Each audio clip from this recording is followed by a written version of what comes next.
And now, one of these things does not belong here. Which famous mathematician is not like the others? Sir Isaac Newton, famous for developing the laws of gravity and motion. Albert Einstein, best known for his groundbreaking theory of relativity. Ted Kaczynski, an American mathematics prodigy who conducted a 17-year bombing campaign in an attempt to usher in a revolution against the industrial system. Well, if you guessed Ted Kaczynski, you're absolutely right! Theodore Kaczynski was born in Chicago, Illinois on May 22nd, 1942. Ted Kaczynski is an academic prodigy. While his peers struggled to add, subtract, multiply, and divide decimals, Ted was busy tearing his hair out over the simplicity of the curriculum. And, like every genius, he went through a Goodwill Hunting phase in high school. Remember this iconic scene? Of course that's your contention. You're a first-year grad student. You just got finished reading some Marxian historian. Well, if Ted had it his way, a nail bomb would have just exploded halfway through that debate. There won't, because wood blowing everyone to bits and pieces. He fucking hated Harvard. And I mean, why wouldn't he? I mean, here's this genius who graduates high school by age 15, and the only way he can get close to Harvard is by working as a janitor mopping up after smug intellectuals. Wait, no, sorry. That was Matt Damon, and it was MIT, not Harvard. Anyways. Hey, fuck you! Kaczynski was the guy who participated in that multi-year CIA-sponsored personality study at Harvard. The one where participants were told they would be debating personal philosophy, but were subjected to brutal psychological experiments consisting of extremely stressful and prolonged psychological attacks. You know, the kind of study where you're taken into a dark room, strapped to a chair, and belittled for hours on end while connected to electrodes that monitor your physiological reactions while faceless strangers monitor you from behind a two-way mirror as your soul escapes your body. The experience proves to be a formative one for Ted Kaczynski. But whether this incident was directly responsible for transforming him into the Industrial Revolution's worst nightmare, it's hard to say. Not even Matt Damon knows. Matt Damon.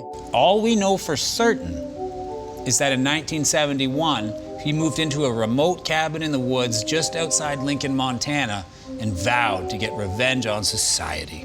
How do you like them apples? Beginning in 1978, small rudimentary mail bombs began popping up all over the place. First on university campuses, then targeted addresses associated with the airline industry. Thankfully, Kaczynski didn't know what the fuck he was doing at this point, so nobody was seriously injured. Not yet. Police didn't know the bombs were related. Remember, this is America we're talking about. Fuck yeah! Blown off finger here and there, it's nothing to write home about. It wasn't until a bomb detonated on an airliner that police noticed some striking similarities. And after a fourth bomb exploded in the hands of the United Airlines CEO Percy Woods, the FBI knew the mayhem would continue. So they did what the FBI always does. What are we gonna call this guy? They gave the bomber a cool nickname, the UNABOMBER, short for University and Airline Bomber. Desperate for leads, the FBI turned to its behavioral scientists to create a criminal profile of their suspect.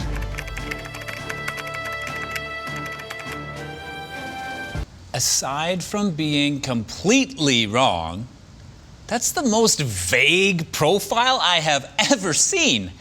I mean, it might as well look like this.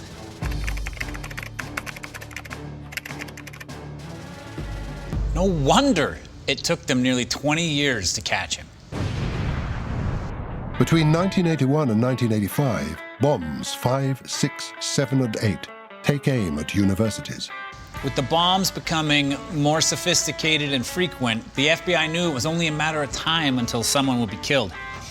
And unfortunately, they were right. In 1985, a computer store owner was killed by a nail and splinter loaded bomb placed in the parking lot of his store. The FBI reached out to the public for information. Anybody! This early in the case, though, the public, they weren't much of a help. But when Kaczynski traveled to Utah to hand-deliver his 12th bomb, he was spotted by a witness, leading to one of the most infamous composite sketches in FBI history. Immediately, a $50,000 reward was offered and calls began pouring in. But then something happened. In 1988, Kaczynski disappeared from the radar for 6 years. Most agents think he's accidentally killed himself, died of natural causes, or had a change of heart. Nah. Turns out he was just taking time to focus on a new artistic endeavor, writing. But after reading his own words, he was just inspired to blow even more people up. And in 1993, he returned with a vengeance. Here's Johnny. And by the end of '94, he had claimed 2 more lives. In 1995, for the first time in his life, Kaczynski dropped 2 packages in the mail that weren't intended to blow someone's arms off. He mails the New York Times and the Washington Post a 56-page essay called Industrial Society and Its Future. It comes to be known as the UNABOMBER Manifesto. He offered to halt future attacks if they agreed to publish the entirety of his 35,000-word indictment of the modern world. It's a long read, but basically, if you wanted to turn Greta Thunberg into an eco-terrorist, hand her a copy of the Anarchist Cookbook and Ted's Manifesto. How dare you? After some rigorous debate, We have a page 1 problem. Shut up. the decision was made to publish the complete document. Overnight, anti-capitalists across America showed that they really have no problem with terrorism as long as it forwards causes they believe in. Why waste time protesting or getting into positions of power to enact change when you can just blow innocent people to smithereens? The vein that Kaczynski touched is the feeling among millions of people that somehow something's going wrong with our civilization. Instantly, the Unabomber hotline was flooded with over 20,000 calls. Students pointed their fingers at their professors. Professors pointed their finger back at their students. With the FBI now offering $1 million reward, anti-capitalists decided that being rich wasn't so bad after all and began pointing their fingers at fellow activists. But the leads were a bust. That is until Linda Patrick got her hands on a copy of the manifesto and nearly shit her pants. In case you're wondering, she's married to Ted's brother. She began to say that she'd been reading some articles about the Unabomber, and she just got this awful intuition that perhaps the Unabomber was my brother. Ted's brother is like, honey, I love you, but you're fucking delusional if you think Ted is the Unabomber. I mean, sure, he wrote that essay years ago that reads like it inspired the Unabomber manifesto. But that was after he participated in that Harvard study that made the Stanford prison experiment look like a day at the beach. He's pissed off, sure, but he's no killer. But Linda persisted. Nag, nag, nag, nag, nag. Over a few weeks, the couple pored over the manifesto, comparing it to letters that Ted had sent home. They noticed some striking similarities between the letters and the manifesto, including the phrases, "You can't have your cake and eat it too," and "cool-headed logicians." David and Linda act. Their private detective contacts the FBI with their evidence. But the FBI, they didn't think Ted was a good match. I don't see it. They were hell-bent on the idea that the Unabomber had access to a laboratory and sophisticated bomb-making materials. And remember, Ted made hobos look rich. Hey, what's going on this side?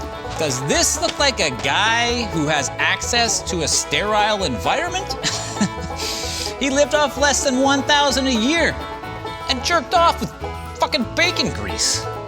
David Kaczynski shows agents the 23-page anti-technology essay that Ted tried to publish in the 70s. And once they finished reading it, the entire task force shifted its full attention to Ted Kaczynski. On April 3rd, 1996, Ted Kaczynski was arrested at his remote cabin in Montana. Inside, investigators found, well, exactly what you'd expect to find if Grizzly Adams was in a relationship with a member of the IRA.